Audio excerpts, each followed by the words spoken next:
Olá, o Panorama TVC está de volta. E nessa semana foi aprovado aqui na Câmara de Rio Preto um projeto de lei que garante aos servidores públicos licença em caso de doação de órgãos e medula óssea. É mais uma conquista para essa causa tão importante, defendida há anos pelo capitão Anderson Ferreira Nunes, e é com ele que a gente conversa agora. Capitão, eu queria que o senhor comentasse um pouquinho a importância da aprovação de leis e a promoção de campanhas para a doação de medula óssea. Boa tarde a todos os telespectadores. Na verdade, assim, Ariana, são muitas barreiras, né, que esses pacientes que estão passando por essa batalha pela vida enfrentam, né? A primeira batalha é quando você descobre a doença, a enfermidade, né? Sempre quando a gente ouve falar em câncer, né, antigamente se ouvia falar em câncer era como se fosse sinônimo de morte. E hoje não é bem assim, né? Hoje a gente tem muitas saídas, muitos medicamentos, né, que pode prolongar e até curar o paciente. Então, quando você recebe a primeira notícia da enfermidade, não é fácil. E aí, quando a quimioterapia não é eficiente, você depende de um transplante de medula óssea, né? E para ter o transplante, você precisa encontrar um doador compatível, que hoje, entre brasileiros, é de 1 para 100 mil de se encontrar um doador compatível. Entre um brasileiro e alguém fora do nosso país, a probabilidade é de 1 milhão. E aí o paciente e a família começa já a verificar um drama muito grande, né, nessa batalha. E aí, a outra barreira, né, é o seguinte, hoje a gente ouve se falar muito pouco sobre cadastro e doação de medula óssea. Você não vê o governo federal e outros governos falarem a respeito disso, né? Você não vê propaganda na televisão.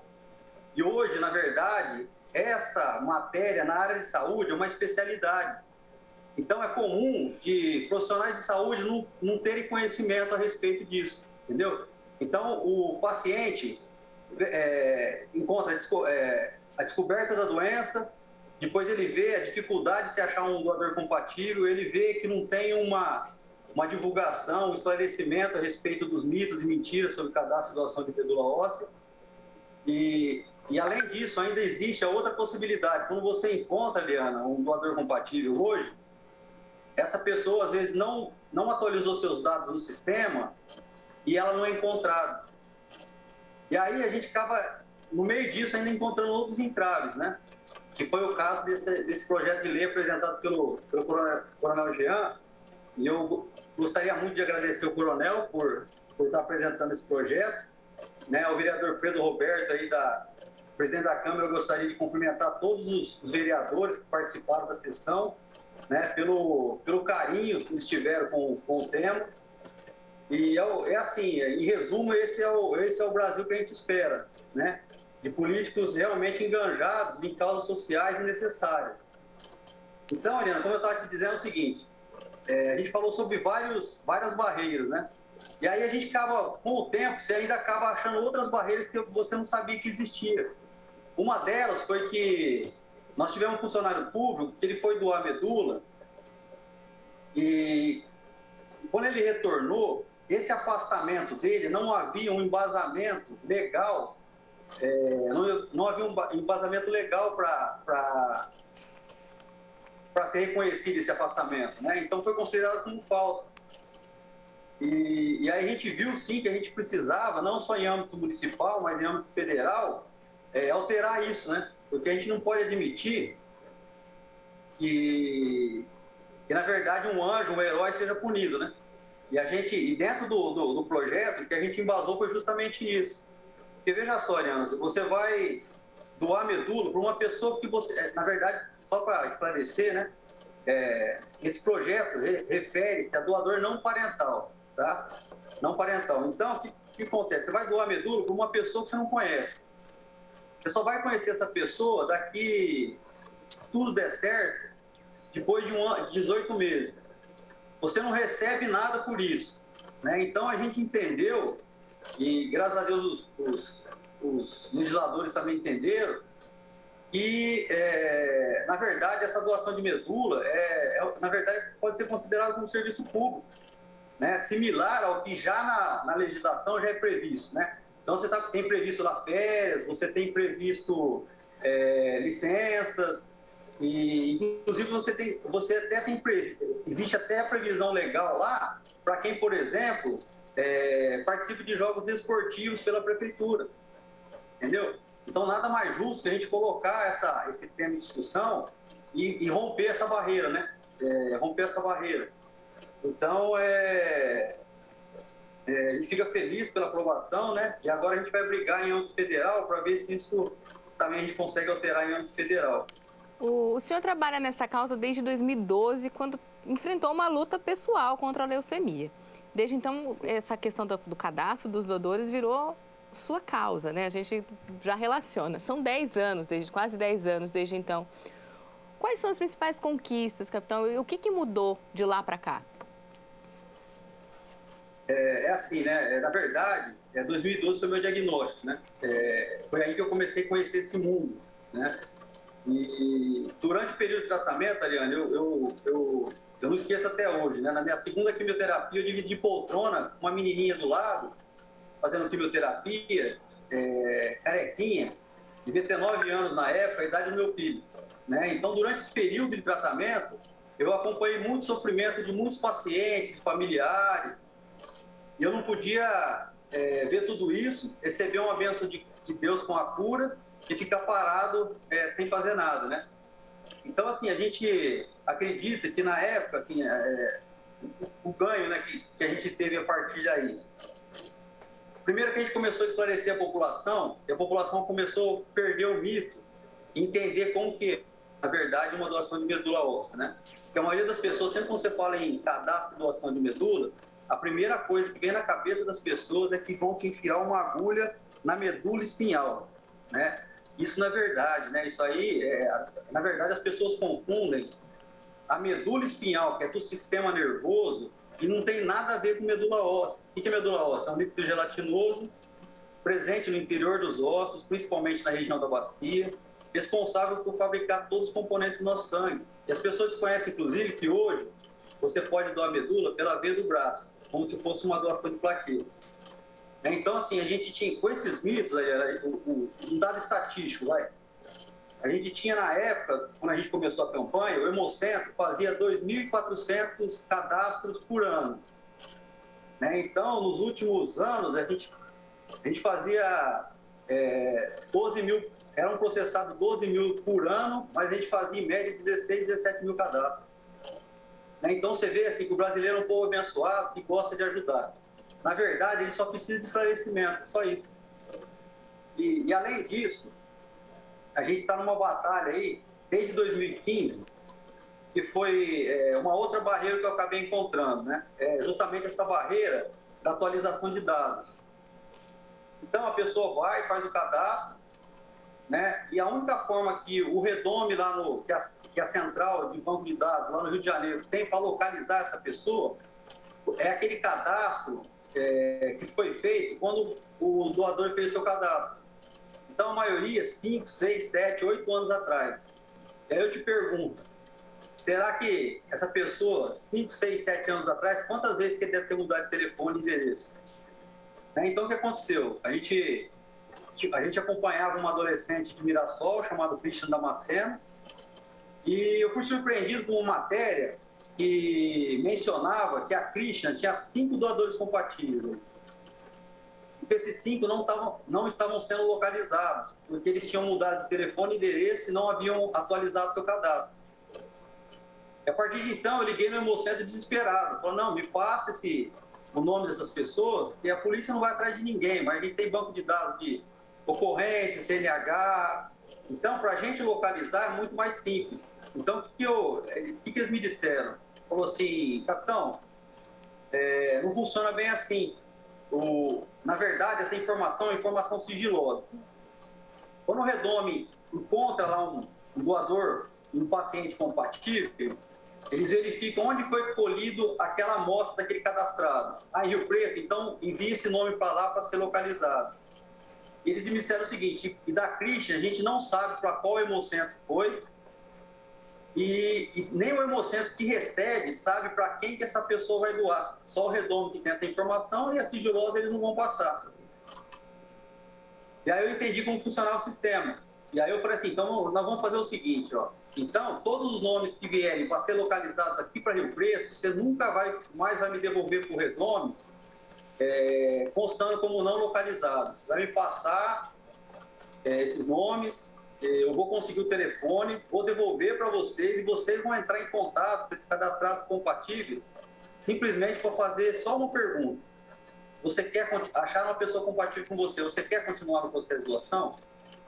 E aí que eu fui surpreendido, Ariane, que eu comecei a achar 5, 6 pessoas por semana aqui no Preto.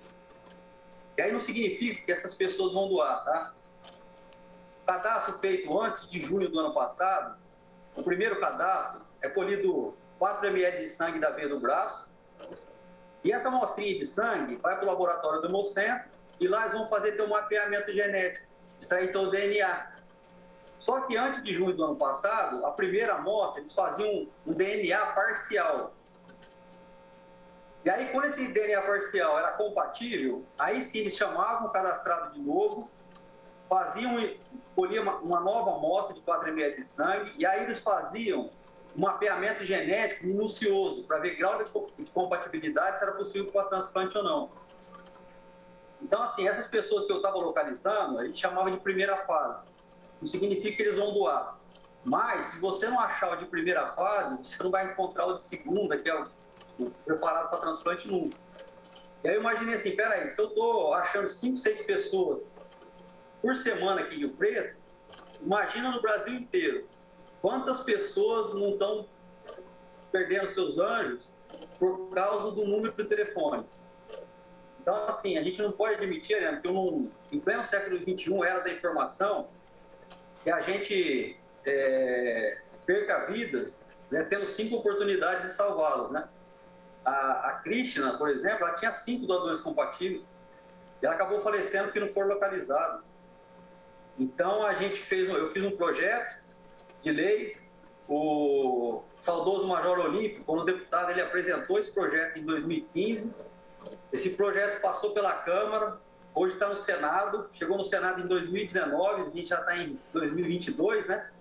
O governo não vai gastar nada com isso, com esse projeto, já tem tudo, é simplesmente ter essa aprovação, isso vai dar ferramentas para o Redome, lá no Rio de Janeiro, localizar essas pessoas, porque eles vão ter acesso ao banco de dados apenas de localização dessas pessoas.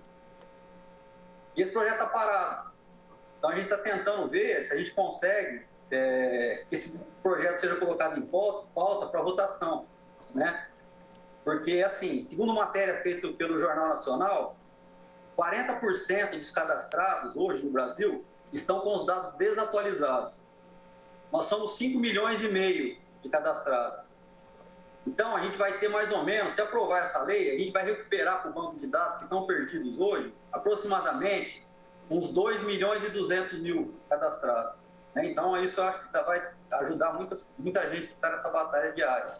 Anderson, no projeto que foi aprovado nessa última terça-feira, além da menção da questão da medula óssea, foi falado da doação de órgãos. Então, como já acaba trazendo outra campanha para você, e qual que é a importância, então, também de conscientizar as pessoas nesse sentido da doação de órgãos, além da medula óssea? Nossa, Ana, obrigado por tocar no assunto, que é um tema muito importante. Inclusive, hoje eu estou fazendo, a gente iniciou duas semanas de conscientização na Unirp. A gente vai fazer o cadastro de medula, o Hemocentro vai estar lá na semana dos dias 5, 6 e 7 de abril, agora fazendo o cadastro lá. Inclusive, ontem eu estava conversando com o pessoal de enfermagem justamente sobre doação de órgãos. Porque, assim, eu acompanhei uma matéria, eu até auxiliei numa parte da matéria, com a Josiane do Diário da Região. Ela fez uma matéria onde ela menciona dados do Sistema Nacional de Transplantes. E aí ela me deu um dado que eu achei muito alarmante. De 7.933 potenciais doadores de órgãos que faleceram, apenas 2.033 foram autorizados por suas famílias. Então, a gente precisa trazer à tona essa discussão. Porque, assim, a gente entende que uma pessoa, no momento que ela perde o ente querido, é difícil dela tomar uma decisão coerente para aquele momento, porque ela está envolvida de emoção. Então, o que a gente precisa? Falar sobre o tema antes, para essa pessoa se preparar para quando chegar esse momento, que a gente nunca quer que chegue, mas infelizmente às vezes acontece, essa pessoa teve uma condição mais racional de fazer essa doação. Né? Eu já passei por isso também. Né? Em 2003, eu tive um filho que com apenas 6 dias de vida, ele acabou perdendo todo o intestino, deu uma torção chamada de volvo intestinal. Essa torção interrompeu a circulação do órgão, ele perdeu 95%. E aí, Ariane, você imagina um bebezinho de 6 dias, tem que passar com uma cirurgia de retirada do órgão do intestino, e a alimentação dele, e todo o medicamento, todo feito pela veia. Imagina um vaso sanguíneo de uma criança de 6 dias de vida. Aí o nome dele era Arthur, a gente conseguiu levá-lo até o 7º mês. No 7º mês, na época, ele alcançou idade e peso para poder fazer o transplante. Mas na época a gente foi surpreendido por uma negativa do ministro da Saúde na época, porque o transplante de intestino no Brasil não era autorizado. Ele disse que não ia autorizar em nota que a imprensa mandou para ele daqui para lá. Em resposta, ele deu ele deu a notícia que ele não ia autorizar. E aí o pessoal veio conversar comigo na imprensa e me perguntaram o que eu achava. E eu simplesmente respondi o seguinte, que eu entendo um pouquinho só de lei. Eu sei que na nossa Constituição existe previsão de pena de morte, mas só em caso de guerra. Eu falei, nosso país não está em guerra e nosso ministro da Saúde está decretando pena de morte para o meu filho, se a única chance que ele tem de sobreviver é fazendo esse transplante. E na época ele autorizou o transplante, inclusive credenciou o hospital de base aqui a estar fazendo o transplante. E 4 meses depois, apareceu um órgão de uma criança, a gente ficou sabendo pelo setor de captação, só que infelizmente na época a família não autorizou essa doação. Né? Como eu te disse, a gente entende porque é um drama você perder um filho, você nunca espera que você vai enterrar um filho, né? Ao contrário, a gente sempre espera. E aquilo que eu te falei, a pessoa racionalmente ela não vai conseguir tomar uma decisão coerente. Por isso que a gente precisa falar antes sobre o assunto, para desmistificar isso daí, para a pessoa ter condições racionais nesse momento, né? Aceitar essa doação, né, Ariane? Porque assim, você vai poder livrar uma pessoa de uma hemodiálise. Será que a pessoa consegue se colocar no lugar de quem está fazendo hemodiálise? A dificuldade que é. Eu fui fazer visita no Hospital do Coração, do Hospital da Criança aqui de Rio Preto, com o doutor Ulisses lá. Ariane, tinha cerca de 30 leitos com bebezinhos. Né? Tinha um menininho lá, que graças a Deus ele conseguiu a doação, e ele tinha alguns meses de vida. Ele não conseguia. Isso assim, isso era incerto, esses meses, 1 ou 2 meses ainda era incerto. Graças a Deus ele conseguiu. Né? E Deus abençoe essa família que autorizou essa doação, né?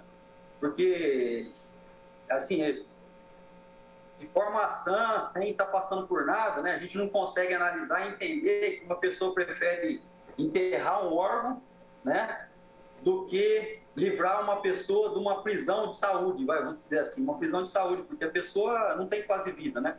Tem que frequentar uma sessão de hemodiálise, não tem coração, existe um risco muito grande de se afastar do hospital.